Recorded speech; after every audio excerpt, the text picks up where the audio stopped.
আমরা জানি যে ফটোশপে বিভিন্ন ধরনের টেকনিক্স ও টুলসের মাধ্যমে কিছু স্পেশাল ইফেক্ট তৈরি করা যায়। দেখুন আমাদের যে ডিজাইনে আমরা দেখতে পাচ্ছি যে একটা ফুল এবং তার আশেপাশে পানির ফোঁটা, রেইন ড্রপ ইফেক্ট। তো এই ধরনের বৃষ্টির ফোঁটার ইফেক্ট যদিও আমরা প্লাগইনসের মাধ্যমে শিখেছি, রেডিমেড স্টাইল প্লাগইনসের মাধ্যমে খুব সহজেই পাওয়া যায়, রেডিমেড পাওয়া যায়, কিন্তু এ ধরনের ইফেক্ট যদি আপনি নিজেই তৈরি করতে পারেন তবে কতই না মজা, তাই না? তো দেখুন এই ধরনের ইফেক্ট কিভাবে তৈরি করতে হবে, পানির ফোঁটা, বৃষ্টির ফোঁটার ইফেক্ট, এটা আমরা এখন দেখব। তো আপনাকে ধীরে সুস্থে কাজটি করতে হবে অত্যন্ত সুন্দরভাবে। তো এটি করার জন্য আমাদের প্রথমেই আমরা যে কাজটি করে নিব সেটি হচ্ছে যে একটি লেয়ার ক্রিয়েট করব, এবং লেয়ার ক্রিয়েট করে আমরা আমাদের যে পেইন্ট ব্রাশ টুলটি রয়েছে এটি সিলেক্ট করে এর অপশন বারে চলে যাব, এবং অপশন বারে আমরা এখানে 19 ডিগ্রি রয়েছে, 19 রয়েছে পিএক্স, এখানে 19 অর্থাৎ 19-ই আমরা রাখবো। যদি কম বেশি থাকে তাহলে আমরা এখানে 19 দিয়ে স্পেসিফিক করে দিব 19। এবং এই হার্ডনেস আমরা এখানে 100% দেখতে পাচ্ছি। যদি কম থাকে তাহলে আমাদেরকে অবশ্যই 100% এখানে করে নিতে হবে। এরপর আমরা জাস্ট এই ফোরগ্রাউন্ড, এখানে যে ব্ল্যাক রঙটি রয়েছে ব্ল্যাকই রাখবো, অন্য কোনো কালার থাকলে আমরা এখানে ব্ল্যাক নির্বাচন করে দেব। তো ব্ল্যাক রং এখানে নির্বাচন করে আমরা জাস্ট এখানে আমাদের ডিজাইনে একটা ক্লিক করব, জাস্ট একটা ক্লিক করার পরে আমরা যে কাজটি করব এটি একটু জুম বাড়িয়ে নিতে পারি। আমরা বাড়িয়ে নেওয়ার পরে আমরা এই লেয়ারের উপর আমরা এখন বিভিন্ন ধরনের ইফেক্ট অ্যাপ্লাই করব, এই জাস্ট এই ব্রাশটিকে বৃষ্টির ইফেক্টে পরিণত করার জন্য। তো এটি করার জন্য আমরা লেয়ার স্টাইলে চলে যাব, অথবা আমরা এখানে ডাবল ক্লিক করে এই যে লেয়ারটি আমাদের রয়েছে ডাবল ক্লিক করে আমরা নিয়ে আসবো। তো এখানে আমাদের প্রথমেই যে কাজটি করতে হবে সেটা ব্লেন্ডিং অপশন নির্বাচিত রয়েছে। তো ব্লেন্ডিং অপশনে আমাদের ফিল অপাসিটি আমাদের এখানে কমিয়ে দিতে হবে। এখানে আমরা ফিল অপাসিটি আমরা 3 নির্বাচন করে দিলাম। তো 3 নির্বাচন করার পরে দেখুন আমাদের যে ব্রাশটার দেখাই যাচ্ছে না, আমাদের অবশ্যই 3 নির্বাচন করে দিতে হবে। তো 3 নির্বাচন করার পরে এরপর আমাদের দ্বিতীয় যে কাজটি করতে হবে যে ড্রপ শ্যাডো, এটি নির্বাচন করতে হবে। এটি ক্লিক করার পরে অপশন সমূহ আসবে, যতক্ষণই অপশন না আসবে ততক্ষণ আপনি এটি ক্লিক করতে হবে। তো অপশন আসার পরে আমরা প্রথম কাজ যেটি করব যে অপাসিটি এটি বাড়িয়ে দেবে 100%। এরপর দ্বিতীয় কাজ যেটি যে ডিস্টেন্স 5 রয়েছে এটি আমরা কমিয়ে দেব, এখানে 1, এবং সফট সাইজ যেটি রয়েছে এই সাইজ 1।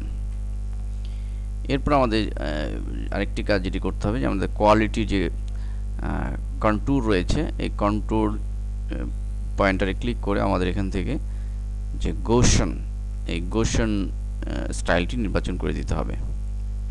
তো গোশন স্টাইলটি নির্বাচন করার পরে এরপর আমাদের যে থার্ড স্টেপে যে কাজটি করতে হবে সেটি হচ্ছে যে আমাদের এখান থেকে ইনার শ্যাডো যে অপশনটি রয়েছে ইনার শ্যাডো অপশনটি নির্বাচন করতে হবে। তো ইনার শ্যাডো অপশনটি নির্বাচন করার পরে আমাদের এখানে এই ব্লেন্ডিং মোড একটু চেঞ্জ করে এটি দিতে হবে কালার বার্ন। তো কালার বার্ন নির্বাচিত হলো, কালার বার্ন নির্বাচিত করতে হবে। এরপর অপাসিটি আমাদের কমিয়ে দিতে হবে, আমাদের এখানে 43% আমরা দিয়ে দিব, 43%। এবং আমরা সাইজ এটি একটু কমিয়ে আমরা এখানে সাইজ একটু বাড়িয়ে দিতে হবে, 10 করে দিতে হবে সাইজ আমরা 10 দেব, আর বাকি অন্যান্য অপশনসমূহ পরিবর্তনীয় রাখতে হবে।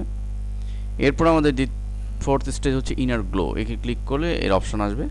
এখন এই অপশন আমাদের কিছু চেঞ্জ করতে হবে। দেখুন এই অপশন আমরা কি চেঞ্জ করব, এই অপশনে প্রথম যে চেঞ্জ করতে হবে ব্ল্যান্ড মোড, আমাদের এখানে যেটি করতে হবে ওভারলে। এরপরে ওভারলে করার পরে এর অপাসিটি আমাদের কমিয়ে 30% নিয়ে আসতে হবে, ওভারলে 30%। এবং আমাদের কালারটি চেঞ্জ করে আমরা এটিকে ফুললি ব্ল্যাক দিয়ে দিব। তো ব্ল্যাক কালারটি নির্বাচিত করতে হবে। তো ইনার গ্লোর কাজ আমাদের এ পর্যন্তই। এরপর আমাদের ফোর্থ এবং অত্যন্ত গুরুত্বপূর্ণ যে অপশন আছে বেভেল অ্যান্ড অ্যাম্বুশ, এটি নির্বাচিত করতে হবে। বেভেল অ্যান্ড অ্যাম্বুশের যে টেকনিক রয়েছে এই টেকনিক এখান থেকে আমাদের চিজেল হার্ট নির্বাচিত করতে হবে। চিজেল হার্ট নির্বাচন করে ডেপথ আমাদের বাড়িয়ে দিতে হবে। ডেপথ আমাদের এখানে 250 250% নির্বাচিত করতে হবে। এরপর সাইজ আমাদের বাড়িয়ে দিতে হবে। এখানে সাইজ আমরা বাড়িয়ে দিলাম 15।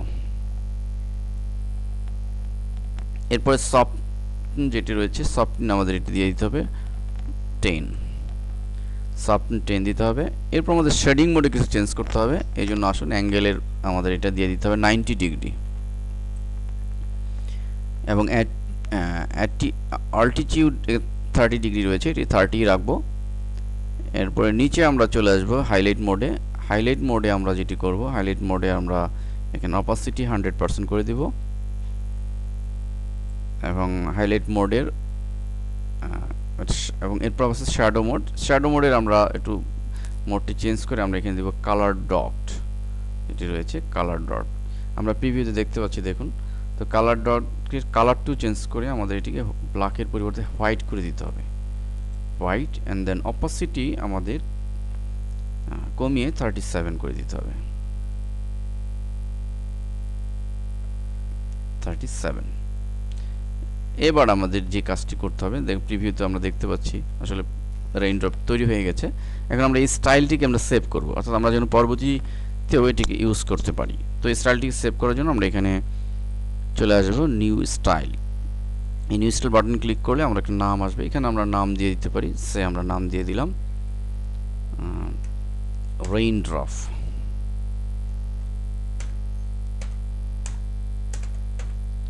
রেইনড্রপ নামে আমরা এই ফাইলটিকে সেভ দিব অ্যান্ড দেন ওকে বাটনে ক্লিক। এবার আমরা ওকে বাটনে ক্লিক করে দিব। এখন দেখুন জাস্ট আমরা প্রিভিউতে দেখতে পাচ্ছি যে একটা রেইনড্রপ অলরেডি ক্রিয়েট হয়ে গেছে। এখন এই অবস্থায় আমরা যদি এই ব্রাশ দিয়ে ক্লিক করি, দেখুন চমৎকার পানির ফোঁটার ইফেক্ট আমরা একটু বড় করে দিতে পারি, কোনো কোনো বৃষ্টির ফোঁটা একটু বেশি এবং একটু এভাবে আমরা কোনোটা বড় কোনোটা ছোট ব্রাশ দিয়ে আমরা এটিকে ড্রয়িং করে বৃষ্টির ফোঁটার ইফেক্ট করতে, কোনোটা ছোট কোনোটা বড়, এভাবে আমরা